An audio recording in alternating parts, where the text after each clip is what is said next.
사람들은 보통 성경이니까, 하나님의 말씀이 기록된 거룩한 책이니까 성경에는 오직 아름다운 이야기, 성스러운 이야기, 은혜로운 이야기들로만 가득 차 있을 거라고 생각을 합니다. 어떻습니까? 그렇습니까? 우리의 기대와는 달리 전혀 그렇지가 않습니다. 성경에는 물론 거룩한 얘기도 나오지만은 또 그렇지 못한 얘기도 많습니다. 인간사의 온갖 지저분한 이야기, 추악한 이야기들이 다 나옵니다. 별하별 모순과 말도 안 되는 황당한 사건들이 다 기록되어 있습니다. 그런데 더 놀라운 것은 성경이 이런 치부한 이야기들을 부끄러워하지 않는다는 거죠.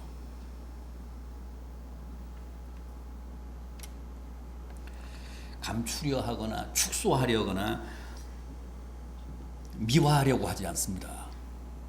적나라하게 다 드러냅니다. 오늘 본문인 주님의 족보, 주님의 계보만 해도 그렇습니다. 우리는 주님이 훌륭하시니까 당연히 주님의 조상들도 다 훌륭하고 아주 대단한 사람들일 거라고 생각을 합니다. 그런 편견을 버리십시오. 그렇지가 않습니다.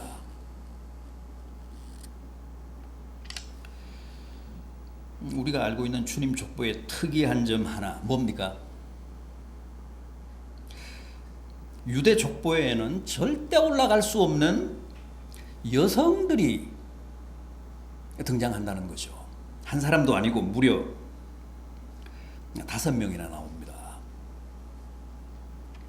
지난주 성경 퀴즈 대회 때 꼭 나올 줄 알고 아마 암기하고 하신 분들도 계셨을 텐데, 해마다 목사 구시에도 나옵니다.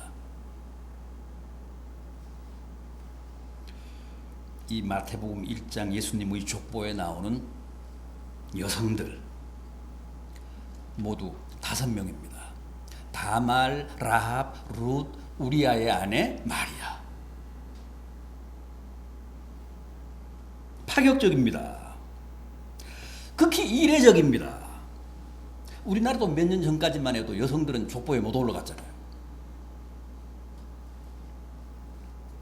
요즘은 여자들도 등재하는 사례가 늘고 있다고 하는데 아직도 가문에 따라서는 그게 쉽지 않나 봅니다. 유대 사회도 전통적으로 아주 완강한 가부장 사회 아니었습니까? 여자들은 사람 숫자에도 못 들었습니다. 사람으로 치지도 않았습니다. 지금도 중동 이슬람 국가들은 여성의 인권을 거의 인정하지 않잖아요. 옛날 유대 사회 전통이 그랬습니다. 그럼에도 예수님의 계보에, 예수님의 족보에 이렇게 여러 명의 여성들이 그 이름을 올렸다는 것은 당시 관행이나 사회적인 통념으로 볼 때 아주 특이한, 아주 예외적인 경우라고 밖에는 볼 수가 없습니다. 그런데 더 놀라운 것은 여기 등장하는 여인들은 조신하거나 품행이 방정한 여인이었다기보다는 이방인이거나 다 삶의 이력이 그리 모범적이지 않은 여인들이었습니다. 그게 더 충격적입니다.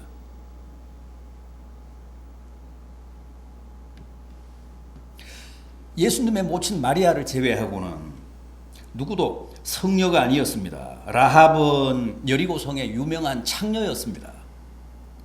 룻은 모압 여인, 이방 여인이었잖아요. 우리아의 아내 밧세바는 불륜녀였습니다.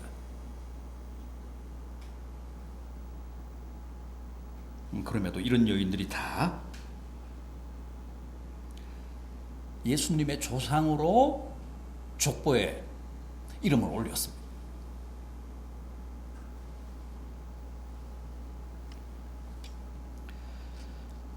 그 중에도 특히 맨 먼저 나오는 다말이라고 하는 여인, 여러 가지로 우리를 참 놀라게 합니다. 오늘 본문 3절을 보십시오. 제가 소개해드린 마태복음 1장 3절. 유다는 다말에게서 베레스와 세라를 낳고.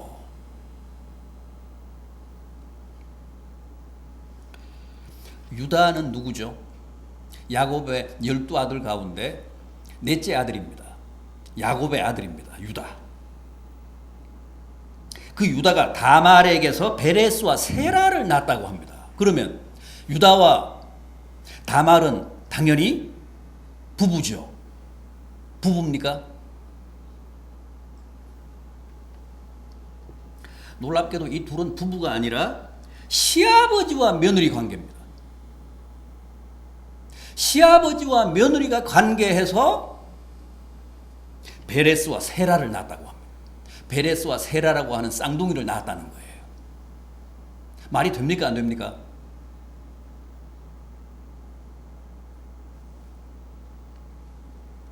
세상에 이런 망측한 일, 이런 폐륜이 또 어디에 있겠습니까? 시아버지인 유다가 며느리인 다말과 관계해서 쌍둥이 형제인 베레스와 세라를 낳았고 그 베레스의 계보에서 후에 주님이 탄생하셨다는 거예요.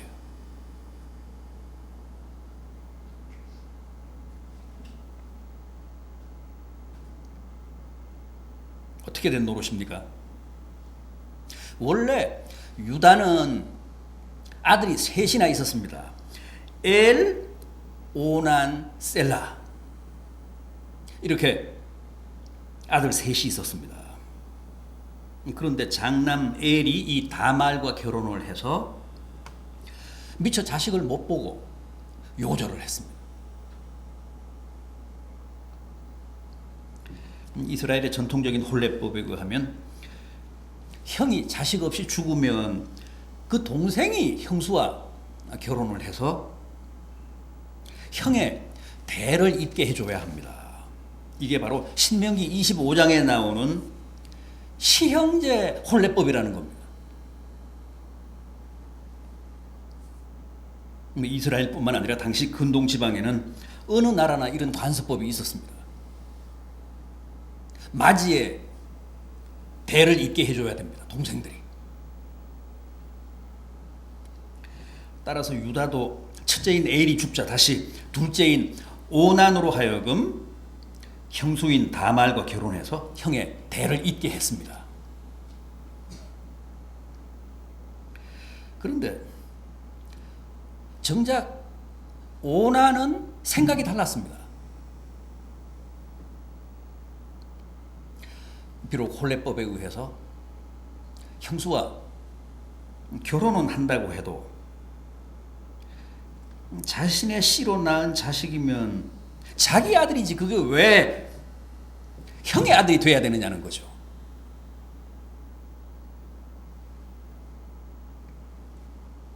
분명 자기가 낳은 자식인데 자기의 아들이 아니라 형의 아들로 호적에 등재가 되고 자기 아들이 자기를 보고 아버지라고 부르지 않고 삼촌이라고 부르게 된 현실을 오난으로서는 용납할 수가 없었습니다. 받아들일 수가 없었습니다. 그래서 자식을 낳고 싶지 않았던 겁니다.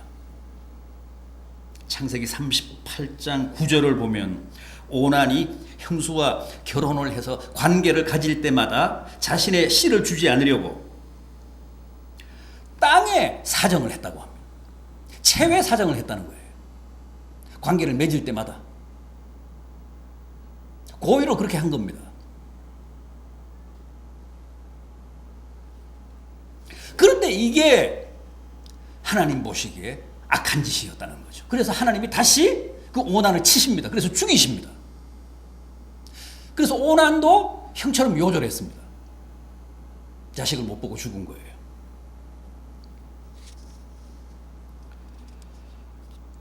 다말은 이렇게 두 번째 남편마저도 허무하게 황당하게 잃고 졸지에 세상에서 가장 딱하고 가장 박복한 여인이 됩니다.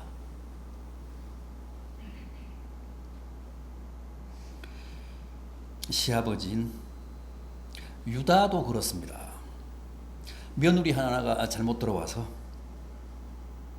대를 이어줄 손주 하나도 못 얻고 줄초상을 당하며 졸지에 아들 둘을 잃었다고 생각을 하니까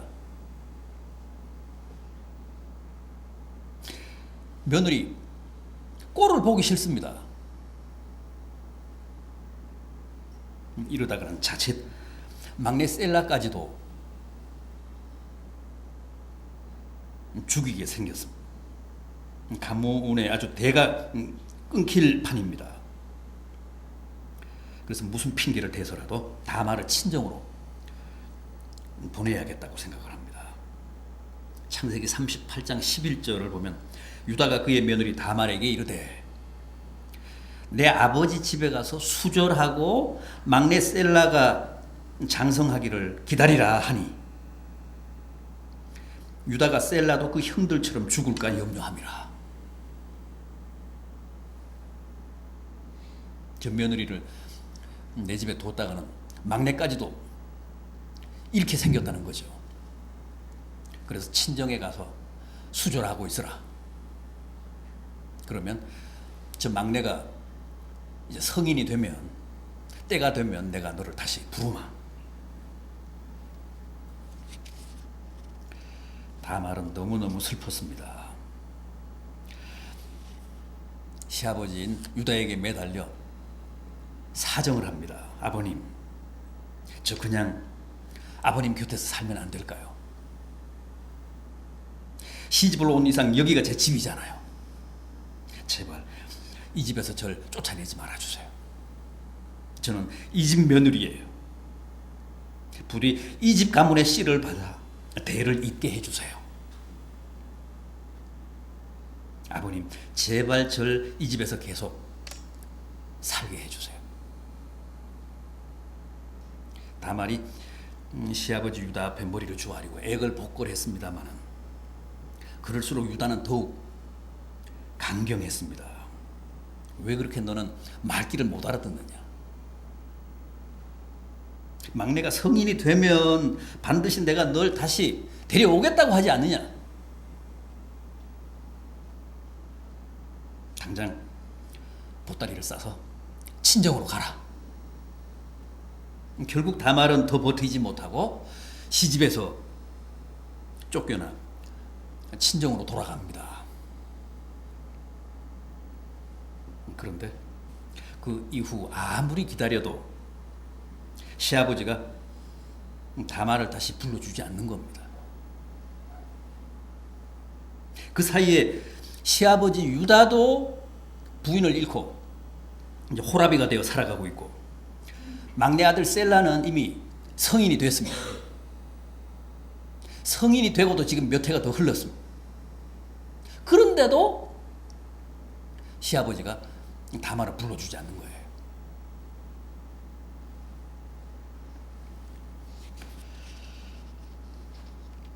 그렇던 어느 날 다말이 시아버지 유다가 양털 깎는 일로 지금 자기가 머물고 있는 친정에서 가까운 딥나에 온다는 정보를 입수합니다. 그 순간 다말에게 아주 기발하면서도 모험적인 계략 하나가 떠올랐습니다. 그건 실로 목숨을 건 도박이었습니다. 그럼에도 다말은 즉각 그 기상천외한 작전을 실행에 옮깁니다. 거울 앞에 앉아서 진하게 화장을 하고 지금까지 수절하며 입고 있던 과부의 옷을 벗어던지고 화려하고 또 야한 옷으로 갈아입습니다. 너울로 얼굴까지 가립니다. 그리고는 성문으로 나가서 요염한 자태로 시아버지 유다가 그 길을 지나가기만을 기다렸습니다. 다말이라고 하는 이름은 원래 종려나무라는 뜻입니다. 실제 그녀는 그 종려나무처럼 아주 매끈하고 예쁘고 아주 그랬던 여인 같습니다. 성화를 보면 이 다말이 자주 등장을 하는데 하나같이 그렇게 미인입니다. 대단한 미인으로 그립니다. 묘사를 합니다. 어쨌든 다말이 성문에 나가서 시아버지 유다를 기다리는데 드디어 나타났습니다. 그리고 다말을 보더니 창녀로 알고 다가와서 수작을 걸었습니다. 이 대목을 창세기 38장 16절 이하에서 보면 이렇습니다. 구약 창세기 38장 16절 이하. 길 곁으로 그에게 나아가 이르되 청하건대 나로 내게 들어가게 하라 하니 그의 며느리인 줄 알지 못하였음이라. 그가 이르되 당신이 무엇을 주고 내게 들어오려느냐. 유다가 이르되 내가 내 떼에서 염소 새끼를 주리라. 그가 이르되 당신이 그것을 줄 때까지 담보물을 주겠느냐.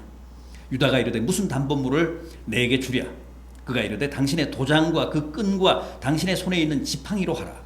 유다가 그것들을 그에게 주고 그에게 들어갔더니 그가 유다로 말미암아 임신하였더라. 다말의 전략은 아주 치밀했습니다. 또 아주 대단히 성공적이었습니다. 화대로 내일 염소 새끼 한 마리를 받기로 하고 일단 담보로 유다의 도장과 끈과 지팡이를 잡은 겁니다. 그리고 시아버지와 관계를 맺었습니다. 이튿날 유다가 사람을 보내 새끼 염소를 갖다 주고 인감 도장하고 지팡이를 찾아오라. 그래서 사람이 가보니까 거기에는 이미 다말이 없었습니다. 다말이 더 이상 그 성문에 나타날 일이 없잖아요. 아주 모든 게 용이 주도한 다말의 전략이었습니다. 그로부터 석 달이 지납니다. 시아버지 유다가 이상한 소문을 들었습니다. 친정에 가 있는 며느리 다말이 임신을 했다는 겁니다. 유다가 당장 사람을 보내 며느리의 임신 사실을 확인하고는 노발대발하며 당장 그 가늠한 며느리를 끌고 와서 율법에 따라 화형에 처하라고 합니다. 자기가 주범인 줄도 모르고.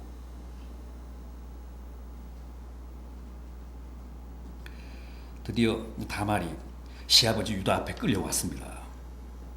그리고 이제 처벌에 앞서 최후 진술을 합니다. 좋습니다. 어떤 처벌이든 달게 받겠습니다. 그러나 저는 바로 이 물건의 임자와 관계해서 아이를 가졌으니 이 도장과 지팡이의 주인을 좀 찾아주십시오. 그리고는 시아버지의 인감 도장하고 지팡이를 내놨습니다.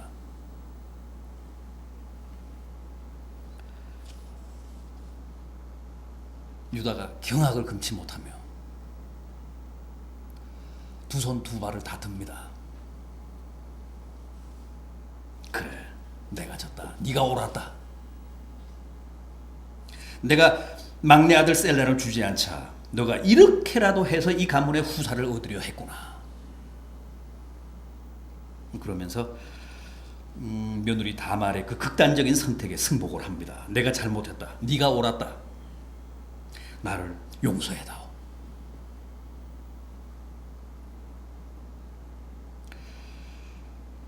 사실 이 사건은 이해하기가 쉽지가 않습니다. 윤리적으로는 도저히 용납할 수 없는 폐륜의 극치 아닙니까?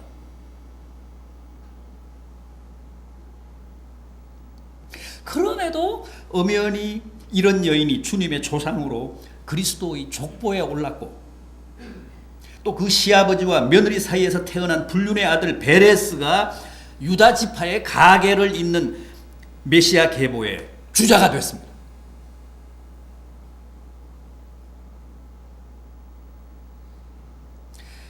이 베레스가 다윗 왕의 10대 조상 10대 조 아닙니까?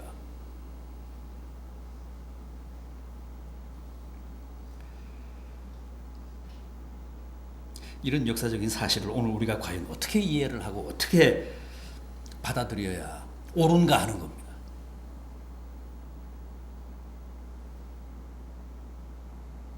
먼저 다말이 이렇게까지 모험하며 도박하며 폐륜을 불사하며 유다 가게를 고집한 이유가 뭡니까?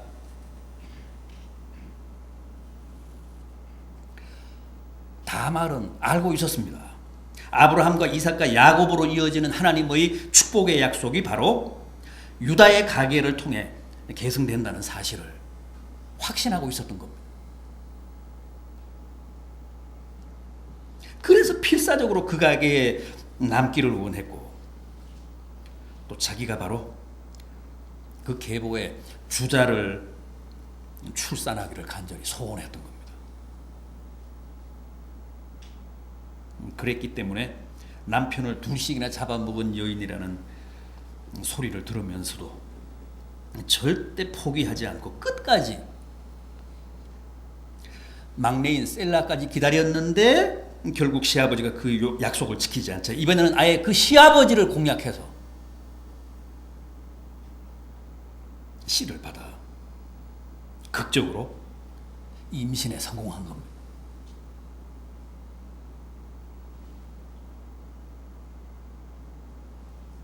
다말로서는 후사를 얻고 또 유다 가문에 남을 수 있는 길이 그 길밖에 없다고 판단을 했던 겁니다. 그것은 마치 시할아버지인 시조부인 야곱의 경우와도 같았습니다. 야곱도 원래는 차남이었기 때문에 하나님의 축복을 승계할 수 있는 사람이 아니었잖아요. 그래서 초유의 반칙을 씁니다. 형을 등치고 아버지를 기만해서 형의 장자권을 훔칩니다. 말도 안 되는 폐륜을 범한 겁니다. 그런데도 하나님이 그를 용서하시잖아요. 왜요? 구원의 계보에 서고 하나님의 축복의 약속을 승계하는 일이라면 그게 비록 율법을 범하고 일륜, 천륜을 범하는 일일지라도 나는 기어이 그 모험, 그 도박을 감행하겠다는 거예요. 죽어도 좋다는 거죠. 저주를 받아도 좋다는 겁니다.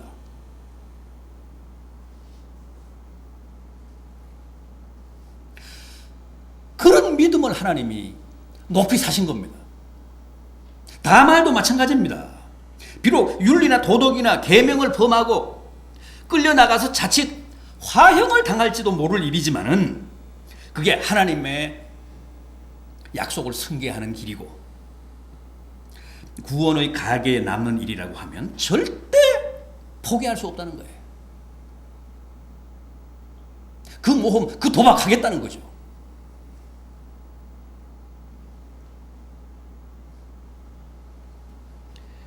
이렇게 죽기를 각오하고 덤비는 다말의 그 대책 없는 믿음의 하나님이 결국 승복하신 겁니다. 그래, 내가 졌다.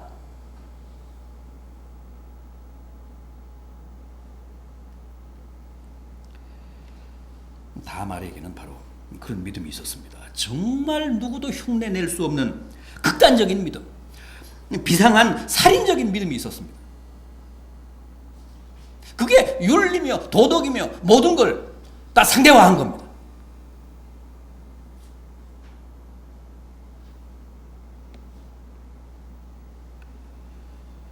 다말의 모험, 다말의 도박은 절대 시아버지 유다에 대한 인간적인 보복이 아니었습니다. 그녀에게는 야곱 못지않은 치명적인 믿음이 있었습니다. 믿음의 모험이었습니다.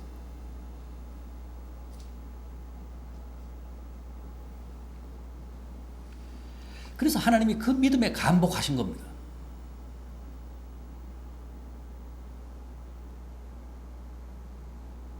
그래서 유사일에 처음으로 여자가 주님의 족보에 오른 영예를 허락하시고 그로 하여금 주님의 조상이 되게 하셨습니다. 그 계보에서 주님이 탄생하시게 했습니다.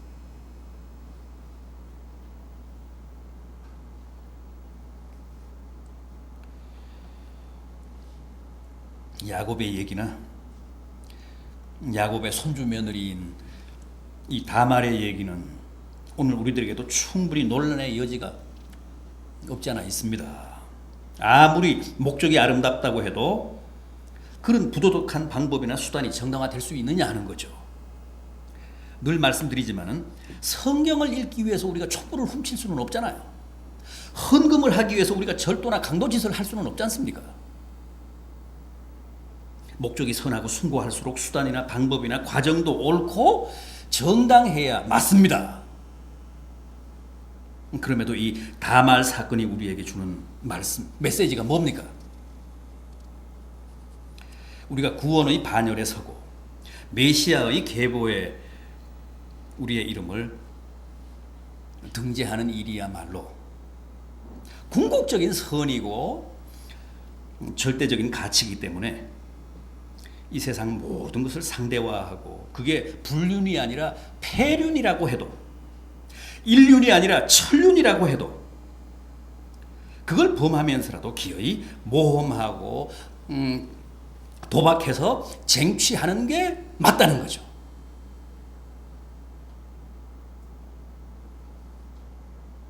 어떤 희생을 치르고 어떤 대가를 지불해서라도 기어이 구원의 반열에 서는 게 그게 정답이라는 거예요.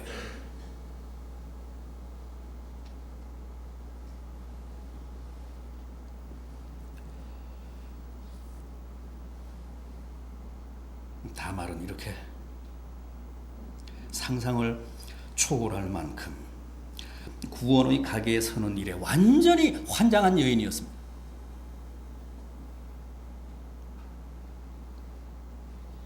그랬기 때문에 수단 방법 가리지 않고 그 일을 결행한 겁니다. 고민도 하지 않았습니다. 이게 옳다, 이게 맞다. 그게 죽음이라고 해도 감수하리라. 그러면서 정말 목을 내댔습니다. 그 점을 평가하셨다는 거예요. 그 점을 높이 사셨다는 거죠.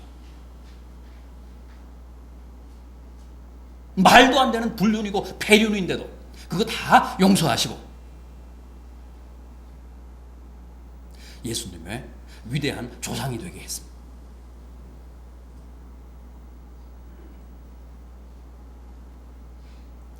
이 성탄의 계절에 여성으로서 최초로 메시아의 계보의 이름을 올린 족보의 이름을 올린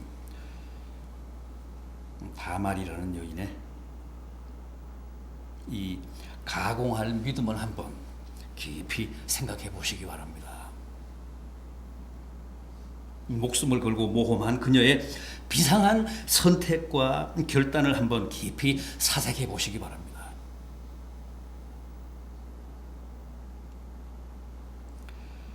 그리고 예수님의 모친 마리아 같은 거룩한 사람들 뿐 아니라 예수님의 족보에는 이 다말과 라합과 룻, 우리 아내 같은 전혀 거룩하지 못한 여인들도 다 그 이름을 올렸다는 사실도 한번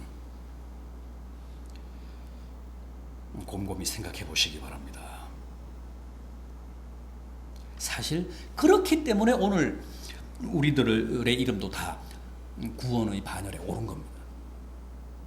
거룩한 사람들만 주님의 계보에 오른다면 어찌 우리 같은 사람이 오르겠습니까? 오를 수 있겠습니까?